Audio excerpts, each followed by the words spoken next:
다음 민지숙 기자가 준비했네요. 네, 이번에 이재명 대표 관련된 검찰 수사 상황 준비했습니다. 네. 제목은요, 정진상 미쳤구만 격분 왜입니다. 너무 깜짝 놀랐어요. 조금 강한 문구가 네. 나왔는데 수천억 원의 개발이익이 예상됐던 이 대장동 사업, 이 사업을 추진한 김만배 씨에게 네. 이 정진상 정무조정실장이 이렇게 이야기했다는 겁니다.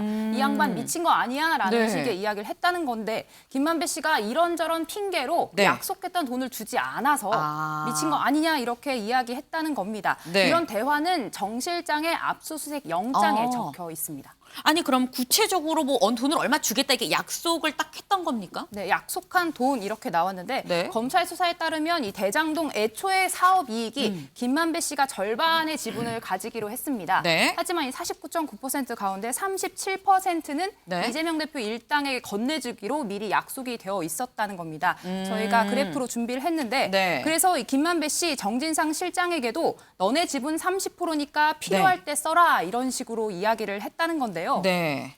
정 실장 여기에 대해서 뭐 저수지에 넣어둔 거죠. 이렇게 표현을 하면서 네. 받기로 했던 돈을 건네받는 식의 이야기로 답변을 했다고 합니다. 아니 그럼 지금 뭐 37.4% 뭐 이렇게 뭐 퍼센트가 나오는데 네. 돈이 그럼 금액으로는 얼마예요? 네, 금액으로 이야기하기가 애매한 부분이 예. 퍼센트가 계속 변하기 때문인데요. 아하. 처음에는 37.5% 약속했다가 네. 마지막엔 24.5%로 주네요. 네, 조금 줄어듭니다. 네. 최종적으로는 428억 원을 주겠다. 그래도 많은데요. 그렇습니다. 네. 줄어들었다고 해도 단위가 굉장히 큰데요. 그런 만큼 모든 언론 지난해 이 대장동 이익 배분의 대부분을 받는 천화동인 1호의 소유주가 누구냐 모두가 이걸 궁금해했었죠. 맞아요. 관련 내용 영상으로 정리했습니다. 선화동의 1호 절반은 뭐 그분 것 이런 말에 대해서는 그분이 누구예요? 그 천화동인 1호는 의심할 여지 없이 그 화천대유 소속이고 화천대유는 제 개인 법인입니다. 그 말은 어떤 맥락에서 나온 말인가요? 제 쪽으로는 어떤 더 이상의 어떤 구사업자 갈등은 번지지 못하게 하려고 하는 차원에서 그렇게 말했습니다. 물론 녹취록에도 그분이란 표현이 또 한 군데 있긴 있습니다. 다만 그 부분이 그 지금 얘기하는 지금 언론의 세간에서 얘기하는 그 인물을 특정해서 하는 부분은 아니고 다른 사람을 지칭해서 하는 표현은 있습니다. 근데 지금 정치인 그분을 얘기하는 부분은 아닙니다. 네, 지금 약정됐던 돈을 안 줘서 미쳤구만 이라고 정 실장이 얘기했다는 게 영장 속에 나와 있는 내용입니다. 네, 근데 이 결국 당연히 주기로 한 돈인데 왜 안 주냐라는 이런 얘기일 텐데 정 실장은 아유 나는 약정을 했었던 바가 없다. 뭐 전혀 사실 무고에 돈을 받은 적이 없고 그런 약속도 한 적이 없다.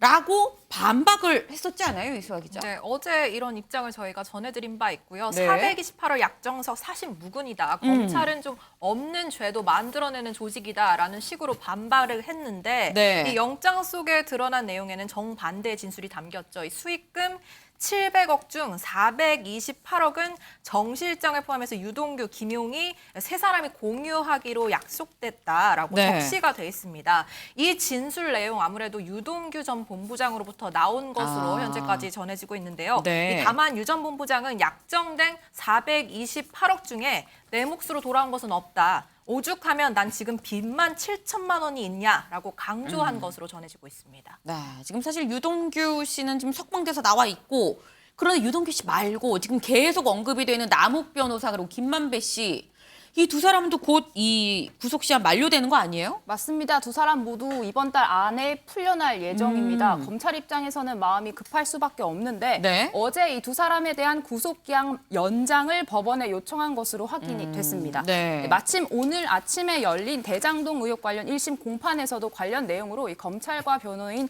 반발이 오가는 상황이 있었는데요. 네. 일단 검찰 측은 두 사람이 기존의 혐의 외에도 정진상, 김용씨 관련해 추가 혐의가 드러났기 때문에 네. 구속기한을 늘려달라 이렇게 요청을 한 건데 김만배 씨와 남욱 변호인들은 이게 별건 구속으로 위법하다. 법적으로도 문제가 있고 김만배 씨가 도망간다고 누가 생각하겠느냐라면서 강하게 맞서고 있는 상황입니다. 김효은 의원님. 지금 일단 남욱 변호사 그리고 김만배 씨에 대해서 구속시한 연장을 신청을 한 상황입니다. 그리고 지금 뭐 구속영장 이 구속영장 각종 영장 압수수색 영장 등등에서 나오는 게 지금 이재명 대표가 자꾸 언급이 되고 있어요. 결국 이 모든 게 이재명 대표로 검찰의 칼날이 향하고 있는 거 아니냐라는 얘기가 나옵니다. 어떻게 보십니까? 그러니까 지금 검찰이 정진상 정무실장의 압수수색 영장에 정확히 검찰의 뜻을 표명했습니다. 6개 글자로. 네. 정치적 공동체라는 표현을 썼습니다. 네.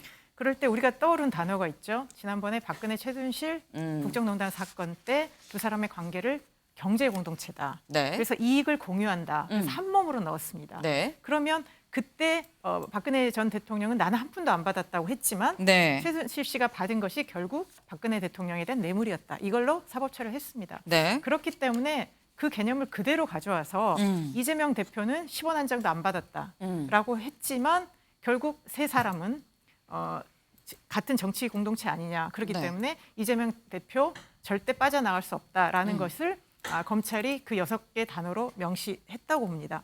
그러면 이 검찰의 의도대로 그러면 이재명 대표가 정말 같은 그런 뇌물 속에서 네. 정치 자금이나 이런 것들을 했는지의 여부는 이제 검찰이 증거로서 밝혀야 될 것이죠. 그렇지만 검찰이 매우 정치적으로 네. 저는 이런 그 프레임 전쟁을 먼저 시작했다고 보고요.